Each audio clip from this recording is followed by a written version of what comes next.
tenaga kerja Amerika Serikat stagnan, aktivitas rekrutmen 2025 terendah sejak 2009. Ekspor batubara anjlok, Indonesia andalkan penjualan besi, baja, dan CPO.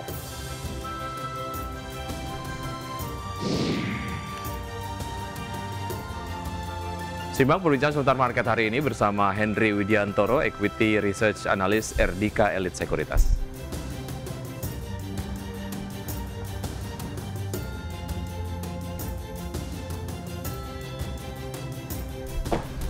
Halo, selamat pagi Wiki. Selamat pagi Ocha dan juga pemirsa. Hari ini kita masih batikan lah ya. Kalau kemarin kan Hari Batik Nasional, hari ini Hari Batik Semingguan. Iya, hari batik lebih happy karena besok libur. Ya betul, karena besok sudah weekend begitu ya. Mungkin berbagai macam rencana yang Anda akan lakukan hari ini sudah terdesain begitu. Tapi mungkin satu hal yang bisa Anda lakukan terkait dengan portofolio investasi adalah mungkin beberapa dari Anda berencanakan untuk merealisasikan cuan ataupun keuntungan karena kemarin pergerakan harga sahamnya sudah sangat positif. Sekarang lepas dulu deh gitu. Lepas mungkin dulu ya. Ini kan kalau ngomongin soal strategi investasi bebas aja ya. Betul. Dan boleh menjadi watchlist begitu ya, berbagai saham berkapitalisasi besar khususnya saham-saham LQ45 mungkin di momentum ini sedang mengalami penurunan. Tampaknya hari perdagangan kemarin dan hari ini boleh menjadi waktu yang cukup tepat lah ya untuk kita boleh mulai ambil posisi dan menuai cuan di beberapa waktu yang akan datang. Betul, dan sambil Anda menentukan strategi investasi Anda hari ini selama 60 menit ke depan, kami hadir dengan sejumlah informasi menarik seputar ekonomi dan pasar modal. Ya, pemirsa, Anda juga dapat menyaksikan kami di live streaming idxchannel.com bersama saya Rosa Rinciu. Dan saya Wiki Adrian, inilah Market Buzz.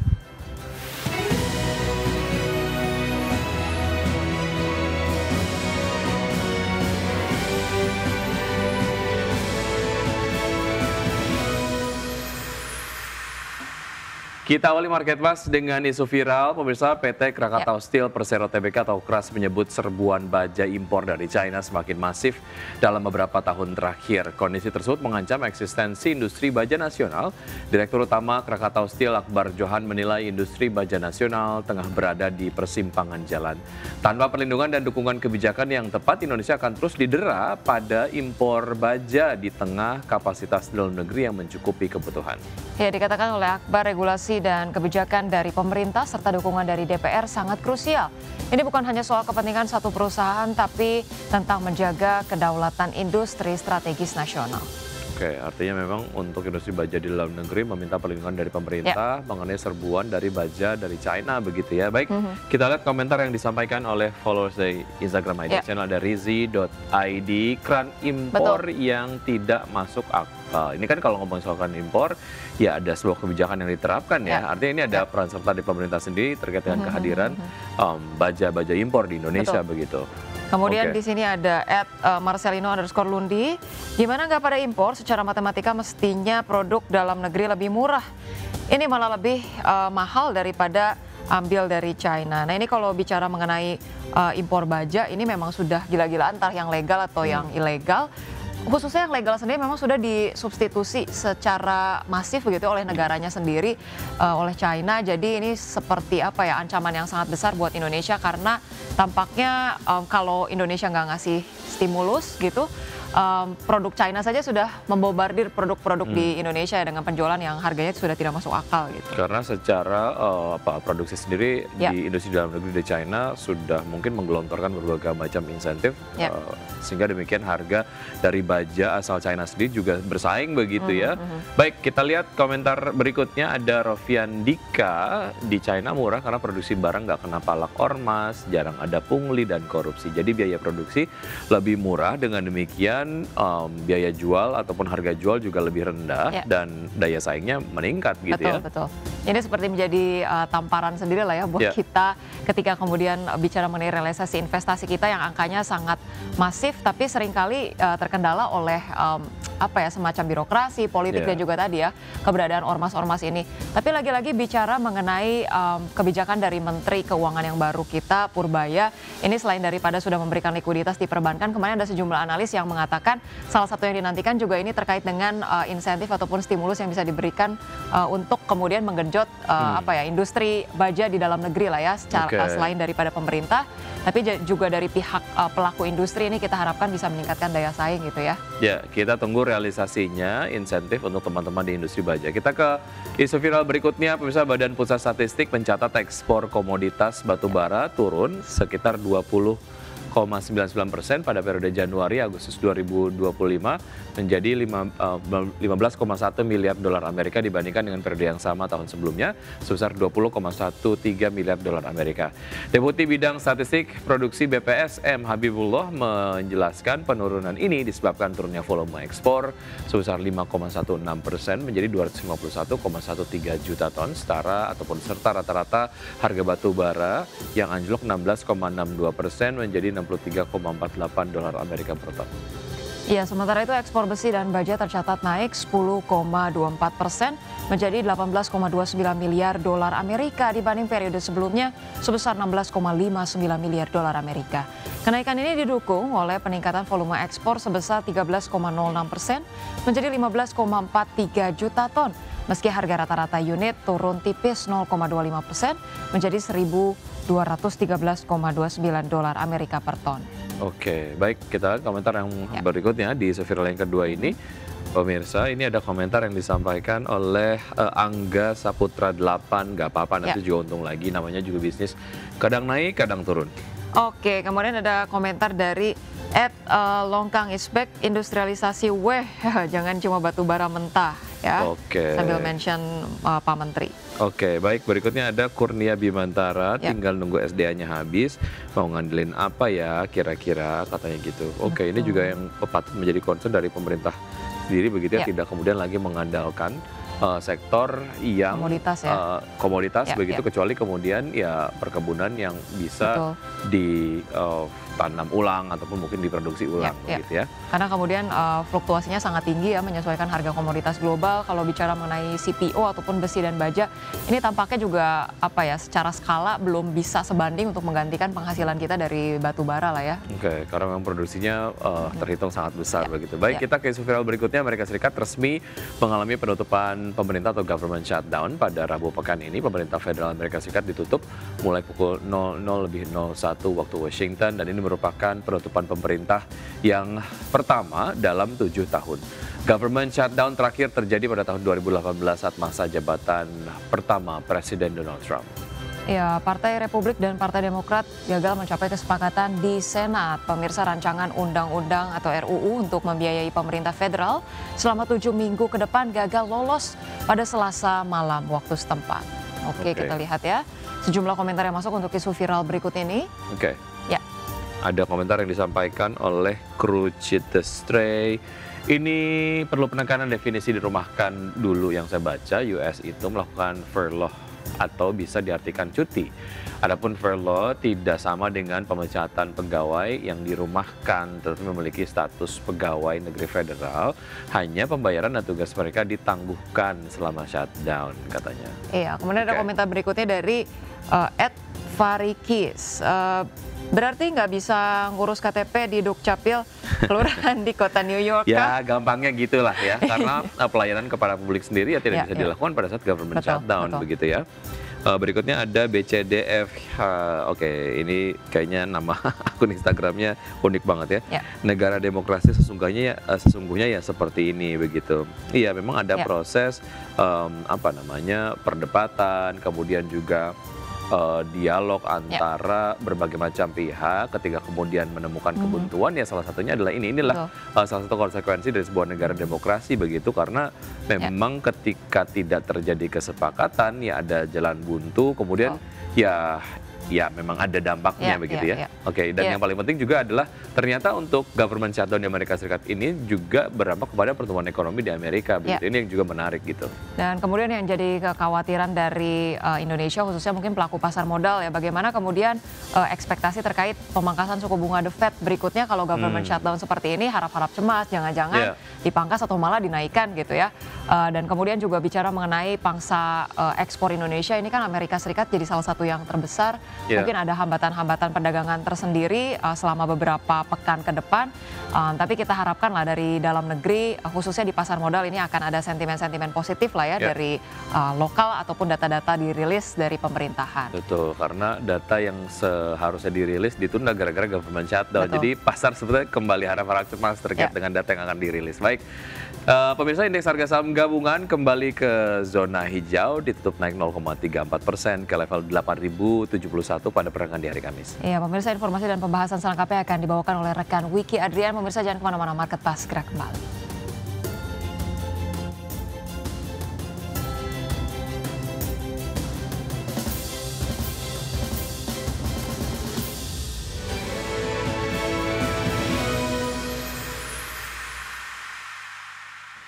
Terima kasih Anda masih bergabung bersama kami. Pemirsa, indeks harga saham gabungan atau IHSG ditutup penguat terbatas usai tembus level intraday di 8.100-an di perdagangan hari Kamis. Penguatan IHSG itu ataupun mengikuti bursa global yang tetap melaju di tengah Amerika Serikat yang resmi mengalami government shutdown.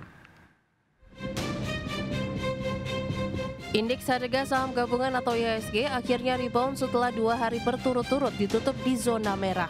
Mengutip papan perdagangan di Main Hall Bursa Efek Indonesia, IHSG ditutup menguat 0,34% ke level 8.071,08 di Kamis. Sektor yang naik paling tinggi antara lain sektor barang konsumer non-primer menanjak 2,24%, sektor teknologi menguat 1,13%. Properti dan real estate naik 1,07% dan sektor energi terapresiasi 0,81%. Sementara sektor transportasi dan logistik melemah 0,31%, kesehatan tertekan 0,26%.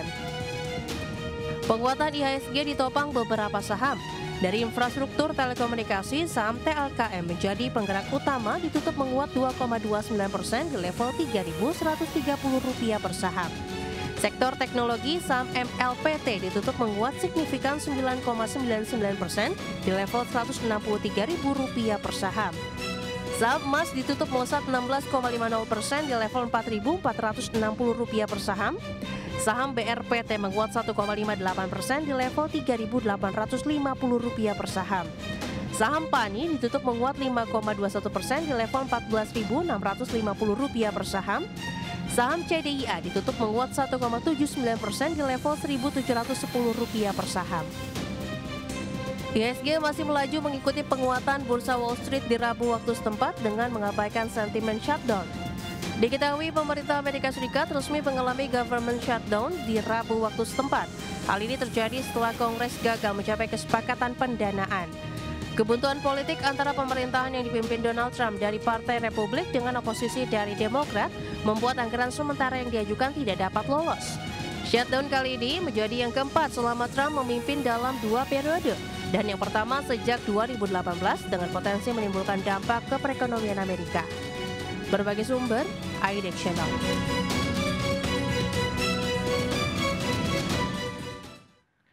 Lembaga konsultan Challenger, Gray and Christmas menyebut pasar tenaga kerja Amerika Serikat saat ini dalam fase stagnasi. Hal tersebut ditujukan dalam laporan terbaru mereka yang menunjukkan bahwa perusahaan-perusahaan di Amerika Serikat mengumumkan lebih sedikit PHK pada September 2025, namun di sisi lain rencana perekrutan sepanjang tahun 2025 tercatat sebagai yang terendah sejak 2009. Perusahaan-perusahaan di Amerika Serikat mengumumkan lebih sedikit pemutusan hubungan kerja pada September 2025, namun rencana perekrutan sepanjang tahun ini tercatat sebagai yang terendah sejak 2009. Temuan tersebut disampaikan dalam laporan Challenger, Gray and Christmas, perusahaan konsultan global di bidang outplacement. Menurut laporan, jumlah PHK yang direncanakan pada September turun 37% secara bulanan menjadi 54.064 orang. Meski demikian, sepanjang 2025, total pengumuman PHK sudah mencapai 946.426 orang, level tertinggi sejak 2020. Sementara itu, rencana perekrutan baru sepanjang tahun hanya 204.939 posisi, terendah sejak era Great Recession pada 2009. Laporan Challenger menjadi sorotan karena shutdown pemerintah Amerika Serikat telah menunda publikasi sejumlah data ekonomi penting, termasuk laporan ketenagakerjaan September yang seharusnya dirilis Jumat pekan lalu. Penundaan juga terjadi pada rilis klaim pengangguran mingguan, pesanan pabrik Agustus, data konstruksi hingga laporan perdagangan. Jika shutdown berlanjut, data inflasi konsumen, penjualan retail, pembangunan perumahan hingga inflasi produsen juga terancam tertunda. Wakil Presiden Senior Challenger Gray and Christmas, Andrew Challenger, menyebut pasar tenaga kerja saat ini berada dalam fase stagnasi. Meskipun The Fed telah memangkas suku bunga acuan untuk mendukung pasar tenaga kerja, faktor lain seperti PHK massal dan penundaan perekrutan masih membayangi. Berbagai sumber IDX Channel.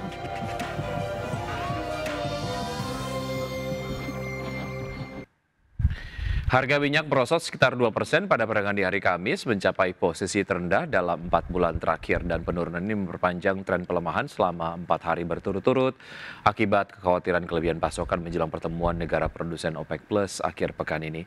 Minyak mentah berjangka Brent ditutup anjlok 1,9% menjadi $64,11 per barrel, yang merupakan level terendah sejak Juni. Sedangkan minyak mentah berjangka West Texas Intermediate jatuh 2,1% menjadi $60,48 per barrel, terendah sejak 30 Mei. Adapun OPEC Plus disebut berpotensi menyepakati peningkatan output hingga 500.000 barrel per hari pada November, atau 3 kali lipat dibandingkan dengan kenaikan produksi Oktober. Di sisi lain, Badan Informasi Energi Amerika melaporkan persediaan minyak mentah, bensin, dan distilat Amerika Serikat meningkat pekan lalu seiring melemahnya permintaan dan aktivitas kilang.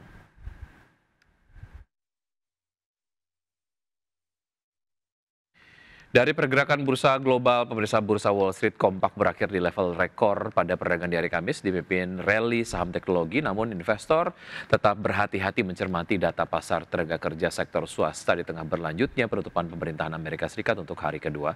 Data selengkapnya di perdagangan di hari Kamis, Dow Jones Industrial Average ditutup naik 0,17% ke level 46.519, indeks S&P 500 menguat 0,06% ke posisi 6.715, sementara Nasdaq Composite Index menguat 0,39% ke level 22.844. Dari bursa Eropa, pemirsa, bursa ekuitas Eropa yang kembali menorehkan rekor penutupan tertinggi pada perdagangan di hari Kamis dipicu lonjakan saham sektor industri dan teknologi serta meningkatnya ekspektasi pemangkasan suku bunga The Fed pada bulan ini. Stocks 600 ditutup menguat 0,53% ke 567,6.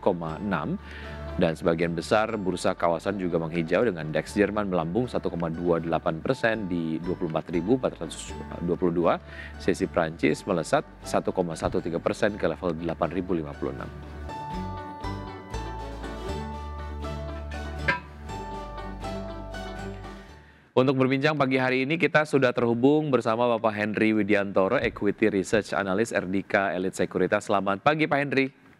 Pagi Mas Wiki. Baik, terima kasih sudah bergabung sama kami Pak Henry. Semoga kita sehat selalu Pak. Amin, amin. Baik, bicara mengenai government shutdown yang mulai terjadi di hari Rabu pekan ini, sebetulnya bagaimana findings Anda Pak Henry? Apakah pasar cenderung cemas terkait dengan data-data yang seharusnya dirilis, tapi karena government shutdown, data yang seharusnya dirilis tapi ditunda begitu? Bagaimana Anda menemukan hal-hal terkait dengan government shutdown di Amerika Serikat? Baik ya Mas ya. Kalau saya lihat efek dari government shutdown yang terjadi pada Rabu kemarin ya, sebenarnya kalau kita lihat ke market, emerging market seperti Indonesia, harusnya ini jadi sentimen yang positif ya. Kita ada potensi untuk mengalami capital inflow sebenarnya, capital inflow dari advanced market seperti US, dan kita juga melihat bahwasanya ketika terjadi government shutdown di US, currency rupiah juga mengalami penguatan rally 4 atau 5 hari terakhir ini ya, which is kalau kita lihat secara historical ya Mas ya, government shutdown yang terjadi pada tahun 2018 di periode era pertama Trump itu, kalau kita lihat secara historical, trennya adalah emerging market itu bangkit. Market Indonesia, ISG, rupiah bangkit juga di situ. Nah, hal itu tidak lepas dari apa? Tidak lepas dari capital inflow yang terjadi ke Indonesia akibat adanya government shutdown, akibat adanya ketidakpastian yang ada di US itu sendiri, Mas. Opportunity saya lihat di situ ada untuk indeks dan emerging market pada umumnya. Baik, daripada cemas, tapi kemudian pelaku pasar domestik melihat potensi cuan begitu ya. Ketika ada ketidakpastian di Amerika Serikat, ada satu komoditas yang dijadikan safe haven, salah satunya adalah emas yang mendekati rekor tertinggi begitu. Dampaknya terhadap emiten emas, kita langsung spesifik menarik garis merah ke emiten berbasis produsen emas di dalam negeri. Bagaimana Anda melihat implikasinya Pak Henry? Baik, kalau kita lihat ya Mas ya, implikasinya. Kan kita lihat terlebih dahulu government shutdown ini menjadikan instrumen safe haven seperti emas itu lebih menarik apabila dibandingkan dengan currency yang ada di US. Terus implikasinya ke apa? Market kita merespon hal ini sebagai hal yang luar biasa ya. Kita lihat rally yang terjadi pada emas belakangan ini menjadikan pergerakan saham-saham produsen emas juga mengalami rally lumayan atau bahkan kita lihat sangat signifikan kurang lebih sebulan terakhir ini ya Mas ya. Nah, rally ini menurut saya sudah mulai terprice in.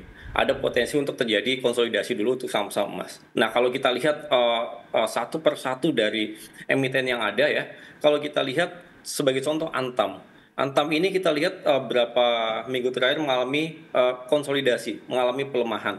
Di mana hal itu sudah memprice in pergerakan harga saham, pergerakan harga gold yang terjadi kurang lebih rally-nya 2 pekan 3 pekan terakhir.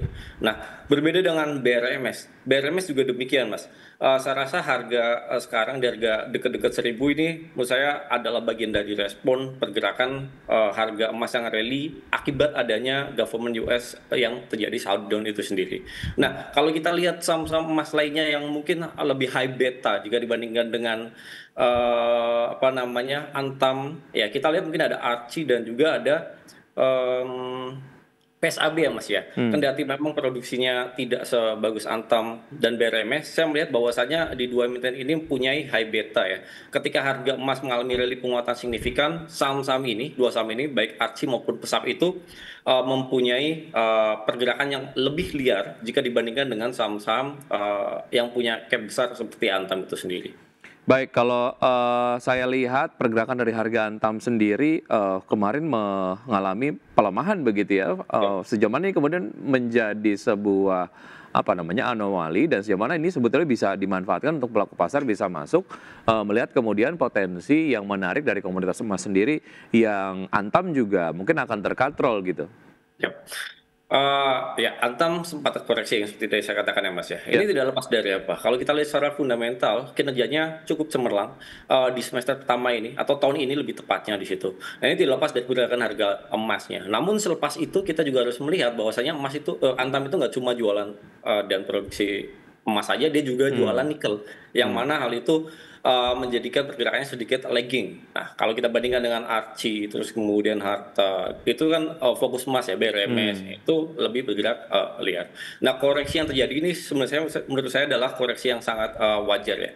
Karena kita lihat secara historical kan Antam itu mengalami penguatan lebih dari 100% dalam periode 2 bulan terakhir ini. Nah, selepas itu juga kita harus melihat ya Mas ya, secara fundamental sebenarnya ini Antam seperti yang tadi saya katakan cukup bagus. Nah, kita lihat akumulasi asing ya sebagai global playmaker di market Indonesia. Salah satunya di sini juga kita lihat ada akumulasi kurang lebih udah terjadi selama 3 bulan 4 bulan terakhir. Namun sebenarnya di harga wajar saat ini di 3.800 yang sempat tercapai saat itu menjadikan pergerakan harga Antam itu cenderung terjadi aksi profit taking, di mana aksi profit taking itu tidak terjadi pada hanya melulu pada investor lokal, namun juga terjadi pada investor asing, yang mana pelemahan Antam yang terjadi kurang lebih sepekan 2 pekan terakhir ini menurut saya adalah bagian dari opportunity yang menurut saya masih cukup bagus secara fundamental maupun secara teknikal. Secara teknikal kita lihat ya, konsolidasinya udah relatif lebih sehat ya. Udah cenderung sideways untuk Antam itu sendiri setelah rally penguatan signifikan. Oleh karena itu peluang yang saya lihat di Antam ini menurut saya adalah masih sangat relatif besar sih. Baik, koreksi yang ada bisa dimanfaatkan untuk bisa masuk ke harga terdiskon begitu ya, karena secara potensi fundamental sendiri Antam menarik begitu. Baik, lalu bagaimana dengan volatilitas dolar Amerika Serikat terkait dengan government shutdown? Sektor-sektor mana yang nampaknya ini mungkin sangat sensitif lah terhadap volatilitas dari dolar Amerika Serikat sendiri? Kalau kita lihat dolar ya Mas ya, akibat government shutdown, kita lihat kan rupiah belakangan ini terapresiasi 4 atau 5 hari terakhir ini, itu nggak pas dari government shutdown yang terjadi di US di situ. Nah, kita lihat ini sebagai bentuk apa? Sebagai bentuk investor lebih hati-hati untuk melihat rilis data ekonomi yang mungkin akan terhambat seperti Fed rate, terus kemudian NFP payroll yang mungkin itu juga akan sangat berpengaruh ke market atau sentimen secara makro itu sendiri.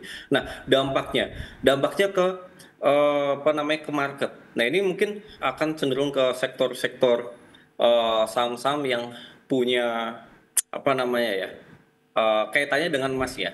Kita lihat emas masih akan bergerak lagi. Nah, terus kemudian setelah emas itu sendiri kita juga akan melihat dampak positif dari emiten batu bara itu sendiri. Karena emiten batu bara di Indonesia mostly itu ekspor ya, seperti Adro, terus kemudian ada Inti dan sebagainya. Yang mana ketika dolar mengalami pelemahan harusnya ini bagus juga. Terus kemudian namun di sini mungkin akan punya sentimen positif juga untuk apa? Untuk saham-saham sektor properti di sini ya.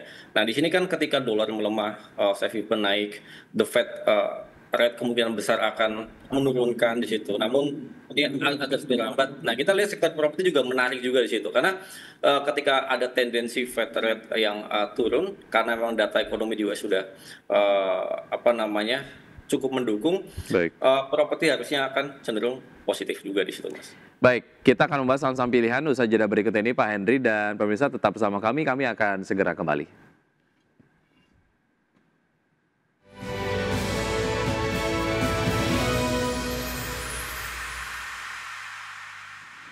Terima kasih Anda masih bergabung bersama kami, pemirsa, dan sebelum kami lanjutkan perbincangan bersama Pak Henry, kita akan simak terlebih dahulu pergerakan dari IHSG di pukul 9:03 waktu Indonesia bagian Barat. IHSG sejauh ini bergerak menguat dengan penguatan 0,29% di level 8.094,737. Kemudian sempat dibuka di level 8.099,645, menyentuh level tertinggi di 8.111,658 dan terendah di 8.093,836. Dan tentu saja pergerakan dari saham-saham yang bergerak menguat dan juga melemah terus bergerak. Dan berikutnya kita akan simak untuk pembukaan dari bursa-bursa utama Asia di pagi hari ini. Untuk Nikkei 225 dibuka menguat 1,46% di level 45.609. STI Singapura dibuka melemah 0,36% di level 4.379. Kospi Korea menguat 2,7% di level 3.549 dan Hang Seng Hong Kong dibuka melemah 0,5% di level 27.151. Dan saham-saham pilihan pagi hari ini dari Pak Henry, pemirsa, diantaranya adalah ada Telkom dengan support di 3.030, resistance di 3.280, rekomendasi trading buy. Kemudian Wi-Fi direkomendasikan trading buy dengan support di 2.760 dan resistance di 2.990. AADI dengan support di 7.350 dengan resistance 7.975, spekulatif buy. PTRO dengan support di 6525 dan resistance di 7075, rekomendasi buy on weakness. Pak Henry, kita akan lanjutkan dengan saham-saham pilihan dari Anda di pagi hari ini, Pak Henry. Sebelum kita kemudian bahas mengenai penguatan IHSG begitu ya. Telkom, apa yang menarik untuk bisa ditradingkan dari Telkom sendiri? Kalau Telkom ya Mas ya, Telkom saya melihat bahwasanya dari sisi harga udah cukup terdiskon lumayan signifikan, di mana saat ini berada pada level support yang terjadi pada kurang lebih bulan awal September dan juga Agustus ya, awal Agustus, yang mana support ini saya lihat support yang cukup kuat untuk Telkom. Nah, terus kemudian setelah itu juga kita lihat asing, pergerakan asing yang terjadi kurang lebih selama 2 pekan terakhir di sini saya lihat asing mulai melakukan akumulasi. Selepas asing juga kita lihat ada smart money juga mulai melakukan akumulasi. Dan kita lihat juga secara teknikal, secara tren ini Telkom sebenarnya masih berada pada fase uptrend ya.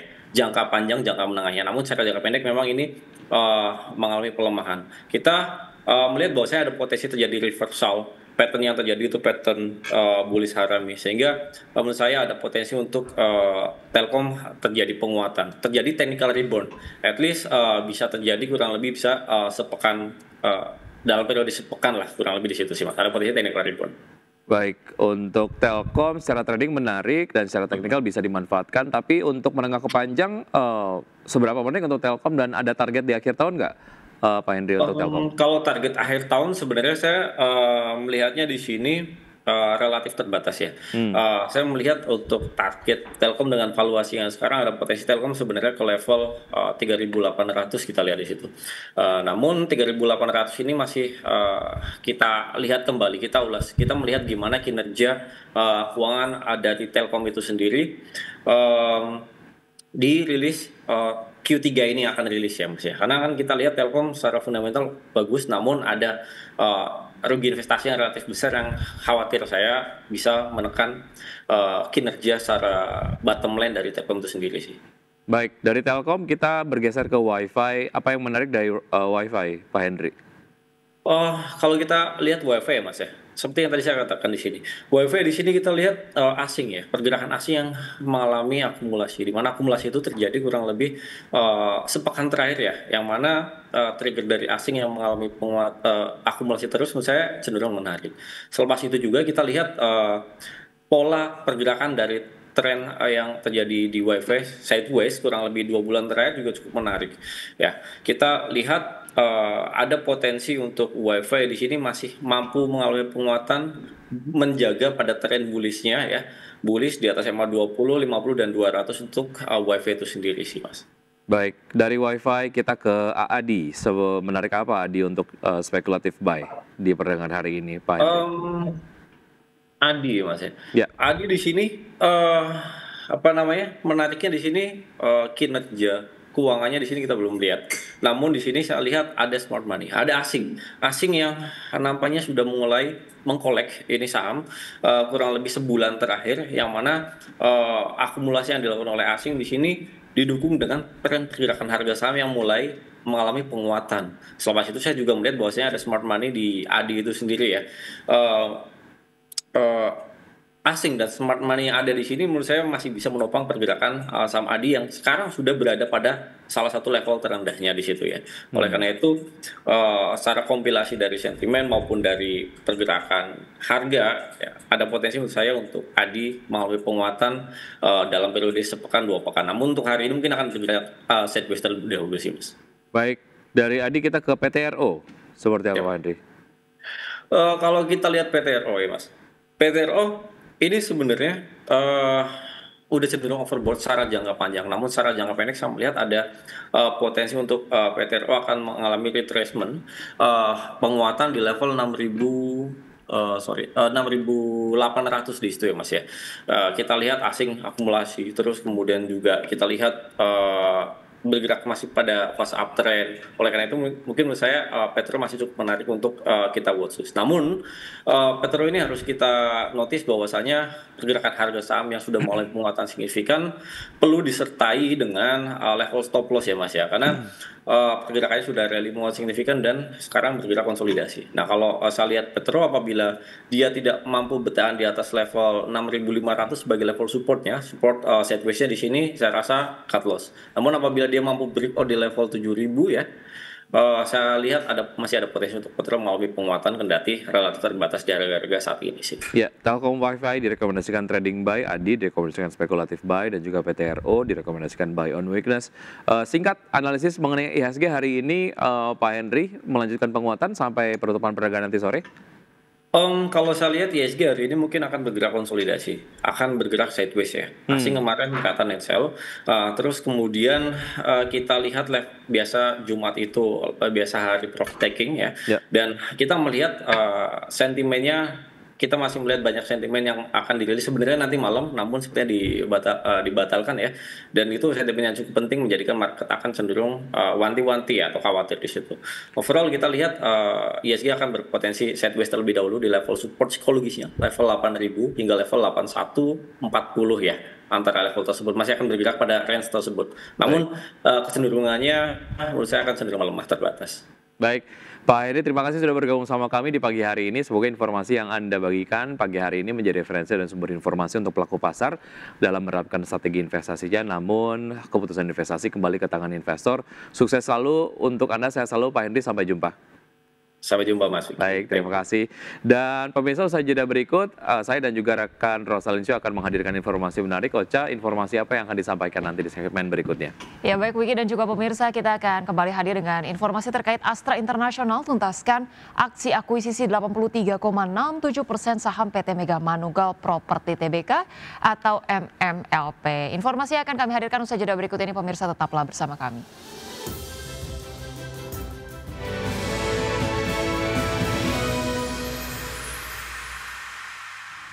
Ya, pemirsa, terima kasih Anda masih bersama kami di Market Buzz. Pemirsa, PT Astra International resmi menjadi pengendali baru PT Mega Manunggal Property Tbk atau MMLP melalui anak usahanya. Ya, bagi MMLP kehadiran Astra membawa angin segar untuk bisnis properti logistik. PT Astra International resmi menjadi pengendali baru PT Mega Manunggal Properti Tbk atau MMLP melalui anak usahanya. Bagi MMLP, kehadiran Astra membawa angin segar untuk bisnis properti logistik. PT Saka Industrial Arjaya selaku anak usaha Astra International resmi mengakuisisi 83,67% saham Mega Manunggal Properti pada 30 September 2025. Total transaksi mencapai 3,34 triliun rupiah. Dengan akuisisi ini, Saka Industrial Arjaya resmi menjadi pengendali baru MMLP dan wajib melaksanakan penawaran tender kepada publik. Akuisisi Astra atas MMLP dinilai memberikan dampak positif bagi keduanya. Bagi MMLP, masuknya Astra membuka akses modal, jaringan klien, dan tata kelola yang lebih kuat. Sementara bagi Astra, langkah ini bersifat strategis untuk memperkuat bisnis logistik dan infrastruktur guna mendukung otomotif, agribisnis, dan distribusi. Analis menilai prospek MMLP ke depan akan didorong kebutuhan gudang industri yang tumbuh seiring ekspansi e-commerce. Namun risiko tetap ada dari suku bunga tinggi dan perlambatan ekonomi. Untuk Astra, valuasi saham masih murah dengan perkiraan kinerja tahan banting berkat diversifikasi usaha. Berbagai sumber IDX Channel. Pemirsa, PT Futura Energi Global Tbk menjelaskan rencana perseroan usai diakuisisi oleh PT Aurora Dana Nusantara atau Ardantara. Ya, dalam keterbukaan informasi Bursa Efek Indonesia, Direktur Utama Perseroan Tony Agus Mulyanto menjelaskan usai diakuisisi Ardantara, pengendali baru masih fokus pada rencana pelaksanaan mandatory tender offer. Tony juga menuturkan ke depan pengendali baru berencana akan lebih mengembangkan bisnis perseroan dalam bidang energi, khususnya energi baru terbarukan.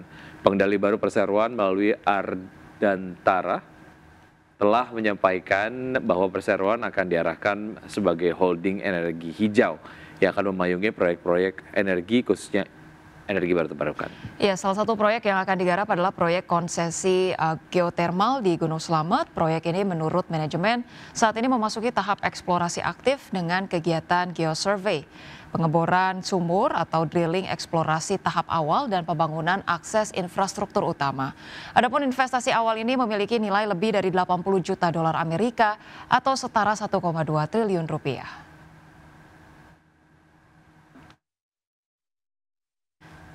Pemirsa, PT Citra Nusantara Gemilang Tbk atau CGAS meresmikan beroperasinya Compressed Natural Gas atau CNG Station di Kabupaten Grobogan, Jawa Tengah pada 30 September 2025. Ya, upaya ini menandakan ekspansi Cegas ke pasar Jawa Tengah. Jadi PT Citra Nusantara Gemilang Tbk atau CGAS meresmikan beroperasinya Compressed Natural Gas atau CNG Station di Kabupaten Grobogan, Jawa Tengah pada 30 September 2025. Upaya ini menandakan ekspansi CGAS ke pasar Jawa Tengah. Perseroan mengatakan pembangunan CNG Station Grobogan merupakan langkah penting dalam memperkokoh posisi CGAS di sektor energi. CNG Station Grobogan diharapkan dapat mendorong distribusi energi yang lebih efisien ke berbagai sektor, mulai dari industri besar dan menengah hingga sektor jasa seperti restoran maupun perhotelan di Jawa Tengah. CNG Station Grobogan dengan kapasitas 1,5 million standar cubic feet per day diharapkan dapat memperkuat pasokan energi bersih sekaligus mendukung program pemerintah. Adapun penambahan stasiun ini meningkatkan kapasitas produksi CGAS. Sebelumnya, CGAS telah mengoperasikan 3 stasiun CNG berkapasitas 7,7 mmSCFD dan 5 CNG hub berkapasitas 0,8 mmSCFD. Menilik kinerja sepanjang Januari hingga Juni 2025, CGAS membukukan pendapatan sebesar 265,47 miliar rupiah. Dari sisi bottom line, laba bersih CGAS mencapai 2,2 miliar rupiah pada periode yang sama. Berbagai sumber, IDX Channel. Ya, pemirsa tetap bersama kami, saja kami akan segera kembali.